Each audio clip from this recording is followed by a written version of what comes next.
ರಾಷ್ಟ್ರಧ್ವನಿ ನ್ಯೂಸ್ಗೆ ಸ್ವಾಗತ. ಹೊಳಲ್ಕೆರೆ ತಾಲೂಕು ಪಟ್ಟಣದ ಮಹಿಳೆ ದುಕ್ಕಡ್ಲೆ ಗೌರಮ್ಮ ಮಾತನಾಡಿ, ಮಳೆ ಇದ್ದರೆ ಬೆಳೆ. ಹೊಳಲ್ಕೆರೆ ತಾಲೂಕಿನಲ್ಲಿ 2 ವರ್ಷಗಳಿಂದ ಭೀಕರ ಬರಗಾಲಕ್ಕೆ ತುತ್ತಾಗಿ ಮಳೆ ಬಾರದೆ ಅಂತರ್ಜಲ ಮಟ್ಟ ಪಾತಾಳಕ್ಕೆ ಕುಸಿದಿದ್ದು, ರೈತರು ಹೊಲಗಳಿಗೆ ಬಿತ್ತನೆ ಮಾಡಿ ಮಳೆಗಾಗಿ ಮುಗಿಲು ನೋಡುತ್ತಿದ್ದಾರೆ. ಜೂನ್ ತಿಂಗಳು ಕಳೆದರೂ ಸಹ ಮುಂಗಾರು ಮಳೆ ಬಾರದೆ ಬೋರ್ಗಳಲ್ಲಿ ನೀರಿಲ್ಲದೆ ರೈತರು ತುಂಬಾ ಸಂಕಷ್ಟಕ್ಕೆ ಒಳಗಾಗಿದ್ದಾರೆ.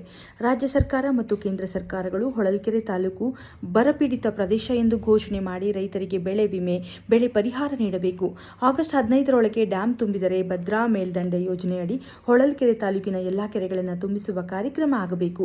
ಸರ್ಕಾರ ಪರಿಸರ ರಕ್ಷಣೆ ನಮ್ಮೆಲ್ಲರ ಹೊಣೆ ಎಂದು ಖಾಲಿ ಇರುವ ಎಲ್ಲ ಸರ್ಕಾರಿ ಜಾಗಗಳಲ್ಲಿ ಗಿಡಮರಗಳನ್ನು ನೆಟ್ಟು ಪೋಷಣೆ ಮಾಡುವ ಕೆಲಸವಾಗಬೇಕು ಎಂದು ತಿಳಿಸಿದರು. ವರದಿ ನಾಗರಾಜ್ ಹದಡಿ. ಕ್ಷಣ ಕ್ಷಣ ಮಾಹಿತಿಗಾಗಿ ವೀಕ್ಷಿಸಿ ರಾಷ್ಟ್ರಧ್ವನಿ ನ್ಯೂಸ್ ಕನ್ನಡ. ಏನೇ ಬೆಳೆ ಬೆಳಿಬೇಕು ಅಂದ್ರೂ ಮಳೆ ಬೇಕೇ ಬೇಕು. ರೈತರು ಅಂತಂದಮೇಲೆ ಮಳೆ ಇದ್ರೇ ರೈತರ ಜೀವನ. ರೈತರು ದುಡಿದು ಎಲ್ಲರನ್ನೂ ಇದು ಮಾಡಿದರೆ ಸರ್ಕಾರದವರು ಇಂಪ್ರೂವ್ ಆಗೋದು, ಜನಗಳಿಗೆ ಊಟಕ್ಕೆ ಎಲ್ಲ ಇದು ಅಂತಂದರೆ ರೈತರು ಚೆನ್ನಾಗಿ ದುಡಿಮೆ ಮಾಡಬೇಕು. ಚೆನ್ನಾಗಿ ದುಡಿಮೆ ಮಾಡಬೇಕು ಅಂದರೆ ಮಳೆಗಾಲ ಚೆನ್ನಾಗಾಗಬೇಕು. ನೀರಿಲ್ಲಿದ್ದ ಹಂಗೆ ಬೆಳೆ ಬೆಳೆಯೋಕ್ಕಾಗುತ್ತೆ. ಅದಕ್ಕೋಸ್ಕರ ನೀರಿಂದ ಏನಾದರೂ ಒಂದು ವ್ಯವಸ್ಥೆ ಮಾಡಬೇಕು. ಮಳೆಗಾಲ ಇನ್ನೂ ಒಂದು ಸ್ವಲ್ಪ ಇಂಪ್ರೂವ್ಮೆಂಟ್ ಆಗಂಗೆ ಮಳೆಗಾಲದ್ದು ಸ್ವಲ್ಪ ಏನಾದರೂ ಪರಿಹಾರದ್ದು ಇದು ಎಲ್ಲದೂ ನೋಡ್ಕೊಂಡು ಕೇಂದ್ರ ಸರ್ಕಾರ, ರಾಜ್ಯ ಸರ್ಕಾರ ಎಲ್ಲರೂ ಸೇರ್ಕೊಂಡು ಕುಂತು ಎಲ್ಲ ಪರಿಗಣಿಸಿ ಅದೇನು ನೋಡಿ ಎಲ್ಲರಿಗೂ ಜನಜೀವನದ ಒಂದು ಸ್ವಲ್ಪ ದಾರಿ ಮಾಡಿಕೊಡ್ಬೇಕು ಅಂತ ನಿಮ್ಮಲ್ಲಿ ಕಳಕಳಿಯಿಂದ ಬೇಡ್ಕೊಳ್ತಿದ್ದೀವಿ.